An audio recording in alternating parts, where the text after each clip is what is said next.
446 میں آ کر شیعوں کی حکومت کو ختم کیا تغرل بیگ سلجوکی نے۔ سلجوک مسلمان ہوئے تھے محمود غزنوی کے دور میں، سلجوک ان کے بڑے کا نام تھا۔ تو ایک دفعہ محمود غزنوی نے سلجوک سے پوچھا اگر مجھے تیری مدد کی ضرورت ہو تو کتنے آدمی پیش کر سکتے ہو؟ تو اس نے ایک تیر دیا، کہا یہ ایک تیر ہے میرا، کسی کو یہ تیر بھیج کر میرے علاقے میں بھیج دو تو چند گھنٹوں میں 1,00,000 تلواریں تیرا پہرا دینے کے لیے تیار ہوں، میرے پاس اتنی طاقت ہے۔ تو یہ سلجوک کی نسل میں تھا تغرل بیگ۔ اللہ تعالیٰ نے جب عرب زوال کا شکار ہو گئے اور ضعف کا شکار ہو گئے، جیسے بڑھاپے کا کوئی علاج نہیں، جب قوموں پہ زوال آتا ہے تو اس کا بھی کوئی علاج نہیں، پھر اور قوم کو جگہ ملتی ہے۔ جیسے بڑھاپا ایک فرد پہ آتا ہے، ایسے بڑھاپا قوم پہ آتا ہے۔ قوم کا بڑھاپا جوانی میں نہیں لوٹ سکتا، جیسے فرد کا بڑھاپا جوانی کی طرف نہیں لوٹ سکتا، قوم کا بڑھاپا جوانی کی طرف نہیں لوٹ سکتا، کوئی علاج نہیں، نئی نسل کا آنا ہی علاج ہے۔ تو عرب دھل چکے تھے، 600 سال بہت ہوتے ہیں حکومت کو، اپنی صفات گم کر چکے تھے، اب نئے خون کی ضرورت تھی۔ تغرل بیگ پہلا شخص تھا جس نے آ کر اہل السنت والجماعت کو استحکام بخشا، شیعوں کی حکومت کو ختم کیا، بغداد سے، شام سے، ان سارے علاقوں سے۔ صلاح الدین ایوبی نے اسماعیلی شیعہ کی حکومت کو ختم کیا، مصر۔ العاضد ان کا آخری خلیفہ تھا صلاح الدین ایوبی، نور الدین زنگی رحمۃ اللہ علیہ کا پروردہ تھا، اس کا دوست تھا، اس کے دوست بھی تھا، بچہ بھی تھا اس کے سامنے، زیادہ لکھنے پڑھنے کا شوق تھا۔ پھر اللہ تعالیٰ نے اس سے کام لیا اور اس کو مصر کا گورنر بنا کے بھیجا، مصر کی مدد کے لیے بھیجا، تو وہاں اس نے صلاح الدین ایوبی نے وہاں ختم کیا، تغرل بیگ نے یہاں ختم کیا۔ تو پھر سلجوق جو تھے نا یہ اقتدار میں آئے، ادھر ختم ہو گئی سلطنت بنو عباس کی، مصر ایک چھوٹی سی ترکوں کی سلطنت، تو اللہ تعالیٰ پھر مرکزیت کے لیے ایک نظام چلایا۔ دو لشکر آپس میں لڑ رہے ہیں ایک میدان میں، ایک جنگلی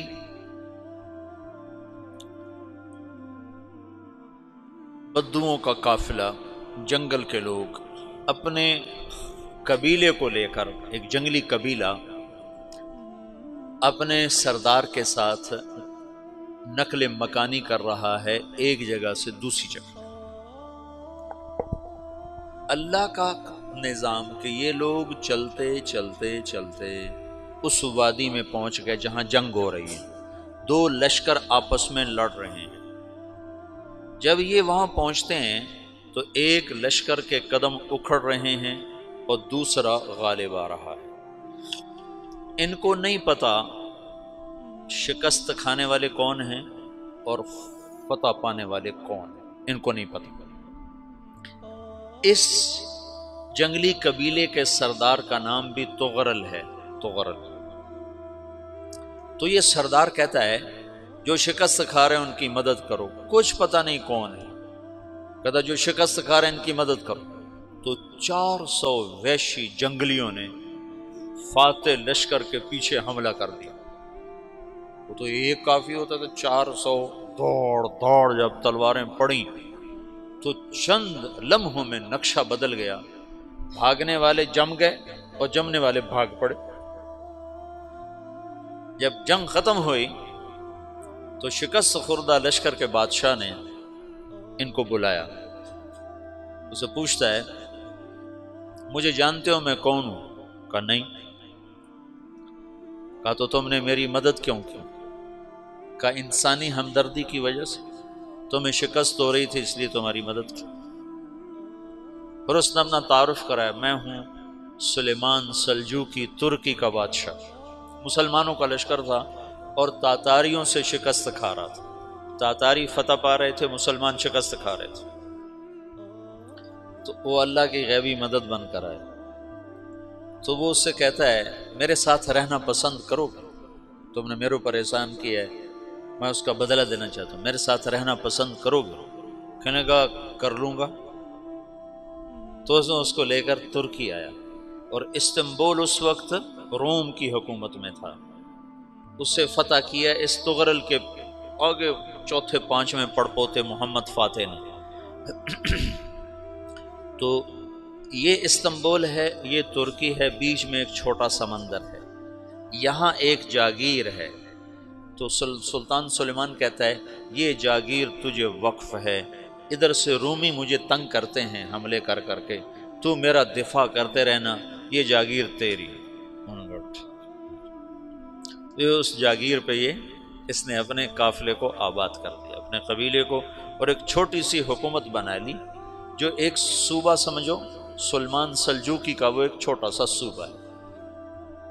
وہاں جب یہ رہ پڑا تو پھر یہ ایک شیخ کے بیت ہوتا ہے، وہاں شیخ طریقت ہے، ان کے یہ بیت ہونے جاتا ہے، وہ اس کو رات اپنے پاس ٹھہراتا ہے، تو ایک کمرے میں ان کا خادم ٹھہراتا ہے۔ یہ جب کمرے میں جاتا ہے تو سامنے دیوار میں تاکچے پر قرآن پڑا ہوا ہے، تو یہ تغرل بیگ کہتا ہے یہ کیا ہے، یہ کیا ہے؟ تو وہ خادم کہتا ہے یہ کتاب اللہ ہے، قرآن ہے۔ اچھا، وہ اس کو وہاں چھوڑ کے باہر چلا جاتا ہے۔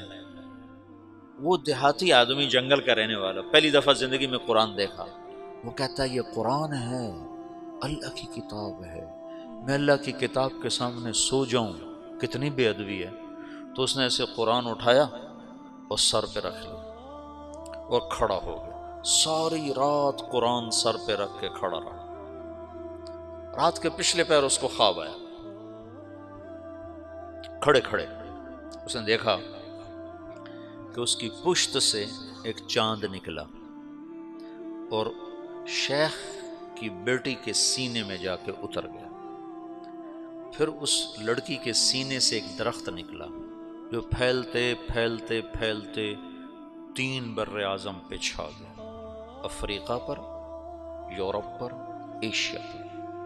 پھر اس کی آنکھ کھل گئی، وہ کھڑا ہوا ہے، تو اس نے صبح یہ خواب اپنے شیخ کو سنایا، تو انہوں نے اپنی بیٹی اس کے نکاح میں دی تھی۔ اس بیٹی سے ایک بچہ پیدا ہوا، تغرل بیگ نے اس کا نام رکھا عثمان، عثمانی ترک نام سنا ہوا، جو میں نے کل بتایا تھا کہ 1924 میں وہ خلافت ختم ہوئی، تو ایک بیٹا پیدا ہوا عثمان۔ عثمان نے پھر ایک نئی اسلامی حکومت کی بنیاد رکھی جو 1924 تک چلتی رہی، کوئی 800 سال یہ حکومت چلی۔ تو حکومت کا شرازہ بکھرا لیکن پھر جڑ جاتا تھا، پر وہ قرن اول والا جوڑ کبھی نہ پیدا ہوا، ٹکڑے بن گئے۔ ان ٹکڑوں میں اللہ لوگ پیدا کرتا رہا جو دعوت دیتے رہے، دعوت زندہ رہی۔ جو تربیت کا نظام تصوف کے ساتھ تھا اب وہ تبلیغ کے ساتھ